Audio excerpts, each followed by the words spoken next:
He's like Laszlo Kovacs. I was scared there for a minute. I liked it. I liked it a lot. Some crazy Hi. stuff happening Did here. I already say hi? I think you did. Welcome to SportsCenter with Jay and Dan. How many Canadian teams in action? You got a couple? Well, we had an all-Canadian matchup That's right. in Winnipeg in the 204. And Do they still just have the one area code? I think so. Winnipeggers can correct me on that, or Manitobans can. Edmonton hasn't beaten Winnipeg since December 11th of 2016. Edmonton can't clear it. Adam Lowry had 2 goals in the first period. Jets look great to start this game. They never lose to Edmonton. Connor McDavid's been involved in all 5 of Edmonton's goals so far this season. This is an Edmonton power play. McDavid turning on the Jets, going to the backhand. First career goal against the Peg. That cuts the lead to 1. But the Jets took a 4-1 lead to the third. And then McDavid loses the puck. Ty Ratty cleans it up. 7 straight Oil goals. I'm not so sure McDavid didn't mean to do that. McDavid's second power play goal of the game sets a new NHL record for collecting a point on his team's first 8 goals to start the season. The lead is down to 1. And the great one was in the building. 6.5 to go. 4-3 Jets. Jesse Puljujarvi bangs it in. McDavid started the play, extending his new NHL record with his 4th point of the night, dating back to last year. 13 straight goals he's factored into. This one needed overtime.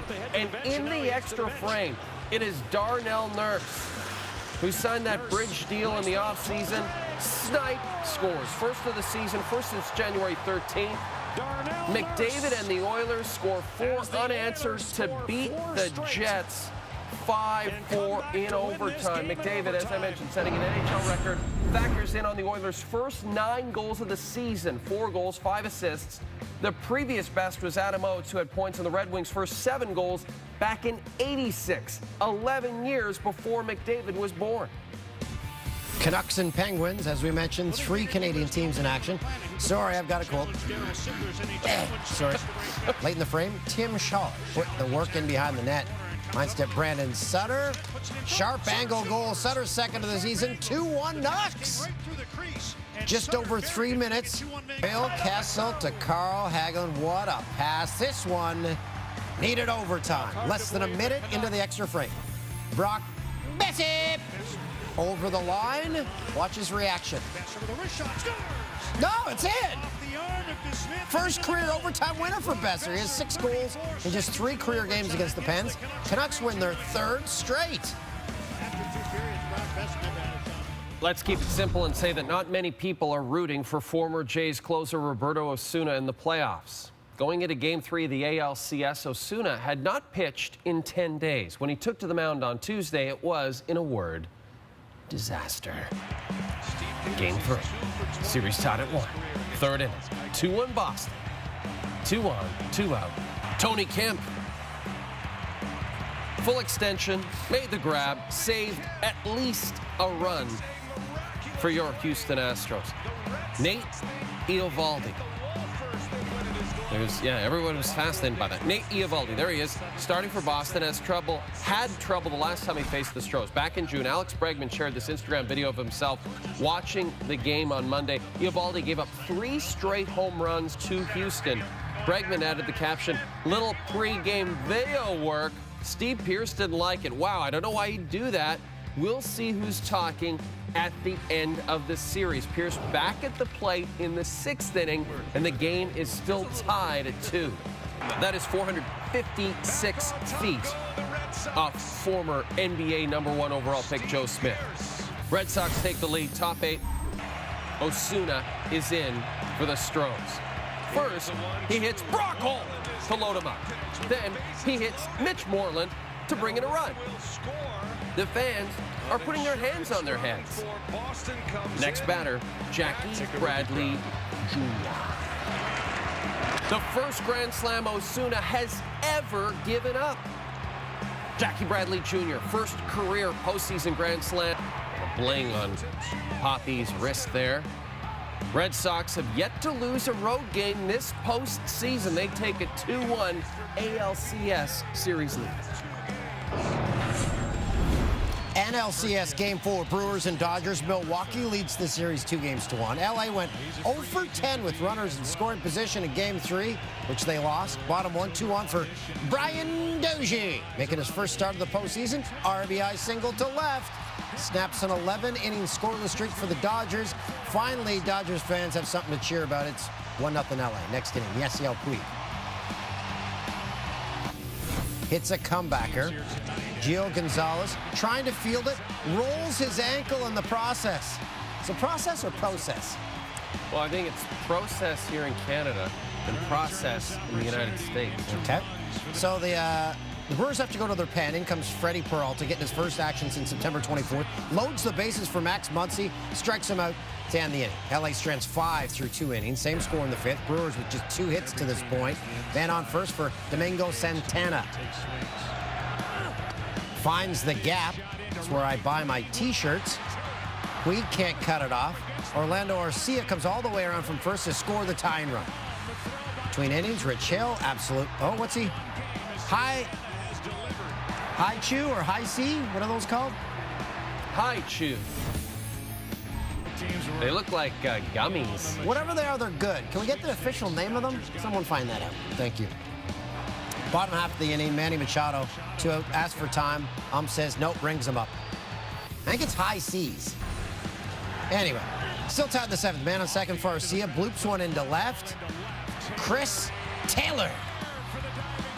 Sliding grab. High chew. It's the most wonderful time of the year because the NBA regular season tipped off Tuesday night, meaning that once again, all 4 major sports leagues are open for business. And what do we know? Well, LeBron is out of the East, so it's now wide open, while the already stacked Western Conference, well, it got even more interesting. Warriors hosting the Thunder, another banner-raising ceremony before this one. New twist to the celebration this time. The championship rings came in from the ceiling. The Warriors looking to become the first team. And these are like reversible rings. You can take the top off them. Yeah, you can twist them off. They're like transformer rings. You could store your high chew in there. Steph Curry drifts to the corner wide open, puts in his first 3 of the season. Made at least 200 threes in 6 straight seasons. Draymond Green goes upstairs to Evan Jones. He's G-State's new starting center. Kevin Durant curls. Makes a nice layup. KD, 2-time reigning Finals MVP. Remember, DeMarcus Cousins is on this team too, still nursing his Achilles. Second quarter. Watch the block by Jordan Bell on Hamidou Diallo. Bell entering his second year. Russell Westbrook missing the start of the season after knee surgery. Sixers and Celts, Joel Embiid taking it easy before the first game of the season, getting massage and eating at the same time. Then allowing us to use our patented SportsCenter with Jane Dan catchphrase, that's using your face. Celtics taking advantage of Embiid in this one. Terry Rozier comes from behind with the huge swat. 6'1" Rozier denies the 7-foot Embiid, and his night would get worse. Kevin Harlan, you saw Jaylen Brown with the big-time poster. Rough night for the Sixers big man. He'll bounce back. Gordon Hayward playing in his first game. Remember he fractured his tibia in his first game with the Celtics a year ago? Tatum to Hayward. Just another weapon for this very, very impressive Celtics team. Hayward given a standing ovation from his family and the Boston faithful in this one, as the Celtics take it 105-87 over the Sixers to start the season. When we return in their first match in 2 years on home soil, the next generation of Canadian soccer puts on a show against Dominica. Those highlights coming up. It's SportsCenter with Jay and Dan. I can explain why the CONCACAF Nations League is so important to the men's national team, but why don't I let the guy coaching the team, John Herdman, explain it for me? Because I am lazy. The Nations League has made sure that every single game we play now, right up until the World Cup, is meaningful. That's right, John. Even a match against the tiny island nation of Dominica carries meaning. And so, we're off to BMO Field. First CONCACAF Nations League qualifier of 2018 on home soil. There's Herdman enjoying a beverage, and he's going to like this. Alphonso Davies playing out of position as a left back, setting up David for his third goal with Canada, one of 3 goals in the opening 18 minutes. And just like the first half, Malcolm Joseph putting it in his own net. His keeper, Glenson Prince, not happy. Good name, though, Glenson Prince. Didn't get any better for Dominica late. Davies whips it in for Kyle Larin, who beats Prince for his 8th goal in 26 caps for Canada. After beating the U.S. Virgin Islands 8-0 last month, Canada routs Dominica. You mentioned, there you go. What a match. That goalie's name was Glenson. That's cameraman Glenn's full name. Oh, really? Yeah, Glenson. I didn't know that about Glenn. 45 years at CTV and TSN this week for camera guy Glenn. What a guy. Freddie Anderson's status for Thursday's game against the Penguins remains in question. While he continues to nurse a knee injury sustained in Saturday's win over the Caps, Anderson insists he doesn't want to rush his return, but says he's progressing. Fred Anderson. If you told me, is he 20? Sure. Is he 30? Yep. 40? I'll go for it. Yep. Ageless. 50? Maybe. Probably. I don't know. 60? Possibly. But also, when you get to my age, anyone, I can't gauge ages. I don't know your age. You don't know how old I am? 30s? I am in my 30s. That's right, Dan. You're better at that than I thought. Carey Price, not Casey Price. Carey Price was a full participant in Habs practice Tuesday. You may remember he missed Saturday's game with the flu. He backed up on Wednesday. Anthony Niemi backed him up on Monday. He's expected to start Wednesday against the Blues. Really messed that one up, didn't I? You really rushed through that. Yeah. I thought we were going to a clip. I couldn't remember. Andrew Shaw also returned to practice Tuesday. He missed Monday's game with the flu. Everyone's got the flu. Who's playing on the Habs now? Producer Tim? Getting everyone sick? Producer Tim, just a row of water bottles. My shift. My shift. Coach Julian, my shift. And now it's time for Tim Hortons trading cards. They're back. They're available at Tim Hortons for $1 with a qualifying drink purchase. That's Here right. we go. This is so much fun. People are loving this segment. Autographed cards. I can't wait to get one. Joe Pavelski, legend. Hey, that's Besser. Besser, hey, scored the overtime winner, his first ever. Your OT winner guy. And look at that. Kyle Kyle Palmieri. Palmieri. What He's a on season. fire. He's having a great season. There's your Tyler Seguin. You like your Dallas Stars? I got another one. Klingberg. He's Klingy. a good player. Klinger, Corporal Klinger from MASH. He used to dress up and drag. He wanted to get kicked out of the Korean War. And then, again, with the Austin Matthews All-Star standout. So you know who this one's going to. As we go to commercial break, Glenn. it's going to cameraman Glenn. got a nice Here he is. collection Another going. one for Glenn. Jenny's. We'll be back right after this, people. Jenny's We'll coming. be back.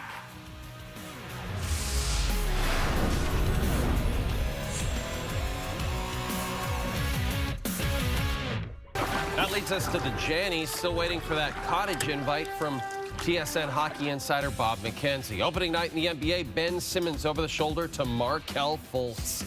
Sixers lost, but they've got a bright future with those two guys. Both former #1 overall picks. Panthers Flyers. Michael Hutchison allowed a lot of goals in this one. Stops Claude Giroux's one-timer with great glove save. Canada beat Dominica 5-0 Tuesday. One of the goals, an own goal for Dominica by Malcolm Joseph. It was not a great night for Dominica, but the weather's got to be great now. Astros Red Sox. Steve Pearce skies one to deep left. Tony Kemp going back. Times his jump. Comes down with it. Some question as to whether or not it hit the wall first. What did they rule? Was it ruled to catch? No, it was ruled to catch. Yeah, Okay. it was ruled to catch. BMO Field in Toronto, Canadian striker Lucas Cavallini. Cheeky. Oh, cheeky. Connor McDavid. Just so much speed. For McDavid. McDavid takes it to the net. Yeah. Scores! Buries the back end. He's got a gear that no one else has. As of Wednesday at 12:01 a.m., weed became legal in Canada. And for a large segment of the population, it's not soon enough. In part 2 of this TSN original, Rick Westhead has the story of Jeff Friesen, a first-round draft pick and Stanley Cup champ, and how weed literally changed his post-hockey life for the better.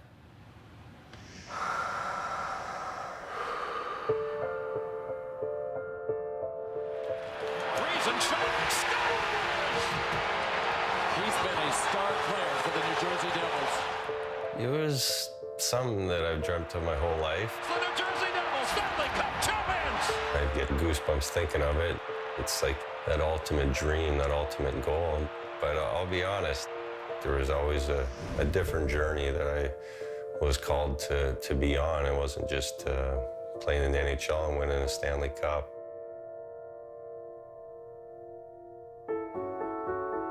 Jeff Friesen was born in Meadow Lake, Saskatchewan, and was obsessed with hockey almost immediately.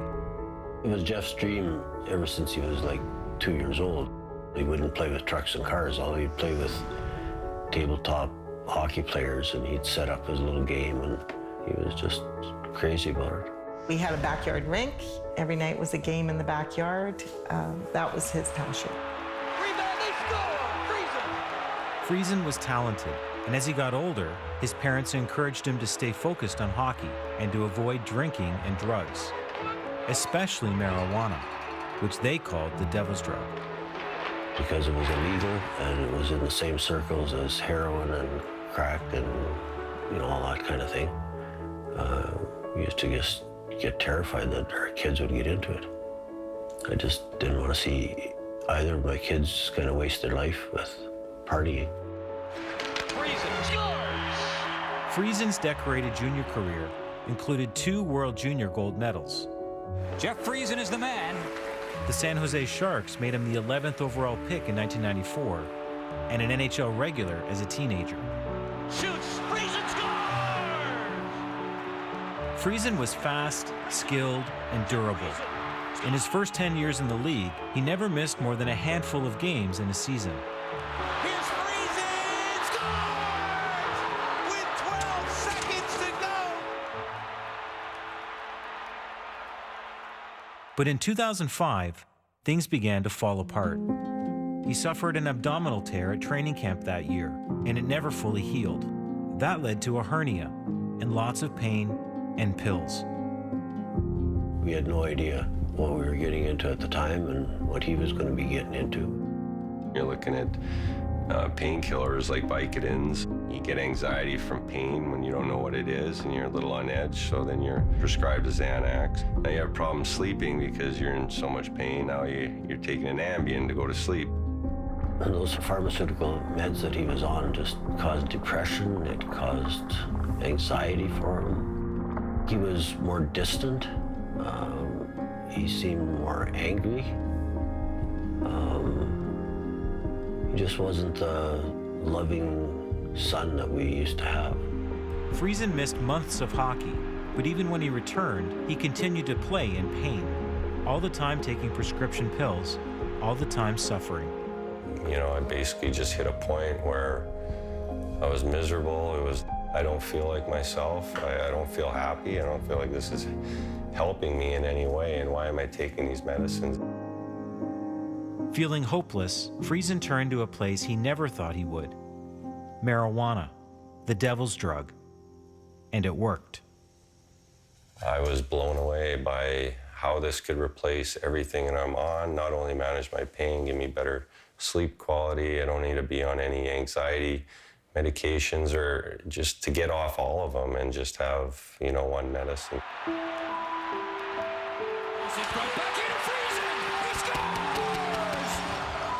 But Friesen had a problem. NHL doctors told him he had to stop using it altogether if he wanted to keep playing in the NHL. I'd been on all these prescription pills, was in the worst place in my life, and I discovered something that worked but wasn't accepted. I gave the pharmaceutical pills another shot after arguing with the NHL of why this is any different, and ended up being put on 6 medications to replace marijuana. And then I had taken my son on a walk to the park, and all of a sudden I'm spinning, grabbing my heart, and just looked up and thought, holy cow, I'm gonna die. And coming back to consciousness, I just said, no, I'm not listening to another doctor on this issue, and I'm gonna get off all of these pills. So I had to finally make a stand where I don't need to listen to the NHL. I can do whatever I want and walk away from the game, and that's exactly what I did. I had to do that a lot earlier than I wanted to because I love the game of hockey, but it's just the road I ended up going down. But the pharmaceuticals were not the answer for me. Jeff Friesen is not alone. Other athletes have struggled with prescription pills, and many of them have found relief with cannabis. But the science is unclear. There is no study to date which has shown that cannabinoids are clearly superior. Not one single scientific study. But there are studies of small numbers of people which show some benefit. If you take cannabis, if you've used that anyway, or if you're going to take it, and it does reduce your need for pain medication, that will be good. So anything that decreases your need for opiates is going to be beneficial. Does the NHL have a responsibility to fund research? Maybe. Probably has a responsibility to fund research amongst its own players and its own veterans. And it could certainly do that by doing surveys and assessments to see how they're affected and who are taking those drugs. Friesen has made it clear where he stands. And even his once skeptical father now uses cannabis products to alleviate pain. I had a hip replacement, and I relied on that cream to take me through the pain, and now I have trouble with my knees, and I use it on my knees, and it helps. I realized that this wasn't the devil's drug. It was a plant that God gave us, and we just didn't use it responsibly. It's everything I was looking for as an athlete. You want relief, you want the best quality of life that you can have. I don't know where I'd be if I hadn't discovered marijuana. When I saw how much better he was on marijuana rather than the pharmaceutical drugs, we got our son back. If I had to do it all over again, I probably wouldn't have been as encouraging to put him into the NHL as I was. There's more to life than being a pro athlete. Looking after his well-being has got to be first. The team doctors tend to, in my opinion, be more concerned about getting the players back on the ice than they are worried about the players' health and longevity.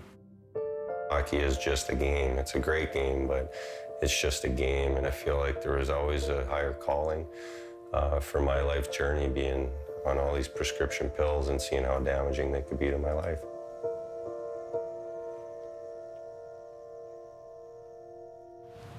And now that it's socially acceptable in Canada because it's legal, you're going to be hearing a lot of those stories. Yeah, his son is like the spitting image of him. That's pretty cool. That's a great story. When we return, Dan, the owner of the New York Giants has some words for Odell Beckham Jr. We'll have those details after the break. For everything else that crossed our wire on Tuesday, it's time for the Jay and Dan newsreel. Riders defensive end Charleston Hughes has been charged with impaired driving after an incident last week in Regina around 2 a.m. on Thursday, October the 11th. Regina police received a call of an erratic driver. Hughes was arrested and charged with impaired driving and refusing to take a breathalyzer test. He was released and is scheduled to appear in court on October the 31st. He leads the Canadian Football League with 15 sacks this season. New York Giants president and CEO John Mara made waves Tuesday when speaking to the media. He had some strong words regarding Odell Beckham Jr. I wish he would create the headlines by his play on the field as opposed to what he says and does off the field. I think he needs to do a little more playing, a little less talking. Whoa! No, he didn't.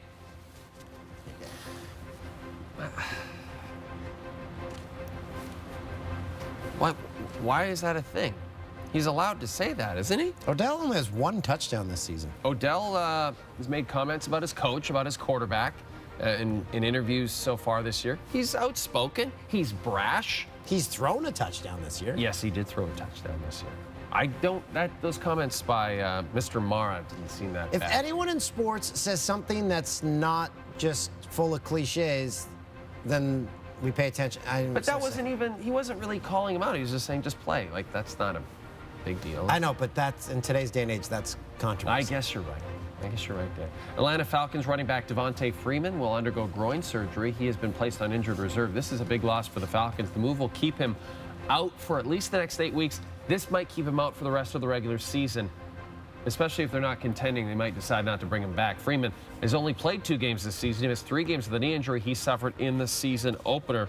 He's played in at least 14 games over the past 4 seasons. Tevin Coleman, Ito Smith will play in his absence. I'd love to have the most painful surgeries listed. I'm pretty sure groin surgery. Oh, man. Yeah. No fun. No. What would be worse? Denture surgery? I don't know.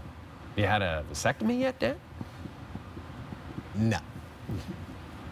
This has been the Jay and Dan Newsreel.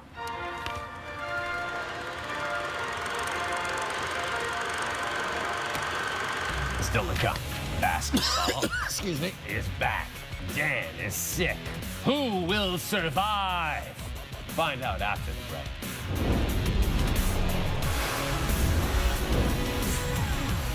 A lot of motivation there. It's the worst play of look forward to the in the day. next few years because Malcolm Joseph of Dominica puts it into his own net. Canada with a 5-0 drubbing of Dominica.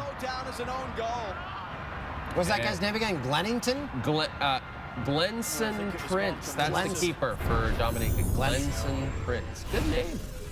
Minute Maid Park brings us the highlight of the night. Steve Pearce, it's one deep.